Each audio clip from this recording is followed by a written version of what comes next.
बिहार की माटी में एक जादू है, वो जादू जो हर बार आपको चौंका देता है। जब जब किसी को लगता है कि बिहार को उसने पढ़ लिया, बिहार को उसने समझ लिया, उसकी नफ्स को पकड़ लिया, तब वह बिहार मुस्कुरा कर कहता है कि हे बाबू, ये बिहार है। इतना आसानी से बिहार और बिहारी को कैसे प्रेडिक्ट कर सकते हैं? बिहार के लोगों ने बिल्कुल गर्दा उड़ा दिया।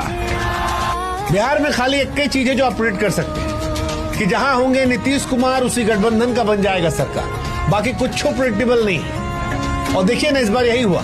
छपरा से लेकर पटना तक छप्पर फाड़ के वोट पड़ा है। एनडीए वालों ने धागा खोल दिया है। एग्जिट पोल वाला सब माथा पकड़ के बोल रहा है कि हे हरिनाम कृष्ण जगन्नाथ प्रेमानंद, ये क्या हुआ? और मोदी जी कह रहे हैं गमछा, हाँ गमछा उतरा नहीं, गमछा उड़ रहा है।